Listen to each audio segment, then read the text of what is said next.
हर इंसान की जिंदगी में सपने तो बहुत होते हैं, लेकिन हालात हमेशा आसान नहीं होते। कभी रोशनी कम पड़ती है, कभी रास्ते बंद मिलते हैं। लेकिन सच्चाई ये है कि रुकावटें सपनों को रोक नहीं सकती। आज मैं आपको एक ऐसी कहानी सुनाने वाला हूं, एक लड़के की जिसने बिना खिड़की वाले कमरे से पूरी दुनिया का आसमान जीत लिया। राहुल एक छोटे कस्बे में पैदा हुआ। उसके घर की हालत बेहद खराब थी।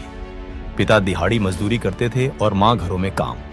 राहुल का कमरा इतना छोटा और अंधेरा कि उसमें एक भी खिड़की नहीं थी।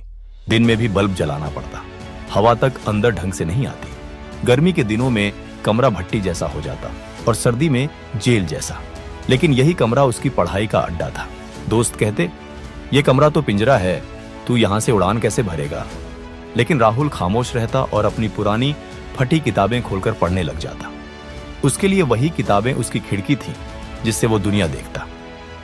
राहुल को रात का आसमान बहुत पसंद था। कभी घर की छत पर लेटकर तारों को देखता और सोचता, कभी मैं भी इन रहस्यों को समझूंगा। लेकिन सच ये था कि उसके पास ठीक से टॉर्च तक नहीं थी।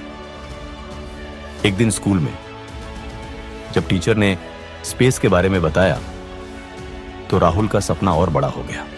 उसने ठान लिया, चाहे कुछ भी हो जाए, वो वैज्ञानिक बनेगा। घर वाले कहते, राहुल, पढ़ाई से ज्यादा जरूरी है पैसे कमाना। लेकिन राहुल कहता, अगर मैंने अब सपनों से समझौता किया तो जिंदगी भर अंधेरे में रह जाऊंगा। आर्थिक हालत बिगड़ती गई। कई बार फीस भरने के लिए मां ने दूसरों के घर में एक्स्ट्रा काम किया। दोस्त मजाक उड़ाते, बिना खिड़की के कमरे में बैठकर नासा नहीं जाया जाता।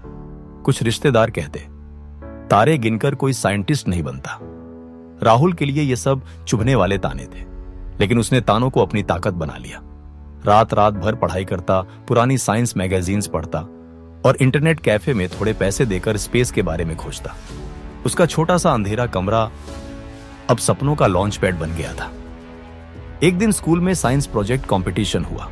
सब बच्चे मॉडर्न चार्ट और मॉडल लेकर आए। राहुल के पास कार्डबोर्ड और कुछ टूटे खिलौनों के पुर्जे थे, लेकिन उसने उनसे एक छोटा सा स्पेस मॉडल बना डाला। जब उसने जजों को समझाया कि कैसे सैटेलाइट स्पेस से इमेजेस कैप्चर करती है, सब दंग रह गए। उसके टैलेंट को पहली बार पहचान मिली। यहीं से उसकी जिंदगी बदलने लगी। एक टीचर ने उसे गाइड किया, स्कॉलरशिप दिलाने में मदद की और राहुल के सपनों को नया रास्ता मिला। सालों की मेहनत और संघर्ष के बाद राहुल ने हायर स्टडीज पूरी की। वो विदेश तक पहुंचा और स्पेस रिसर्च में अपनी पहचान बनाई। उसी राहुल ने एक दिन वो काम किया जो दुनिया के लिए ऐतिहासिक बन गया। उसने ब्रह्मांड की सबसे खूबसूरत तस्वीरें कैप्चर करने वाली टीम का हिस्सा बनकर नाम कमाया।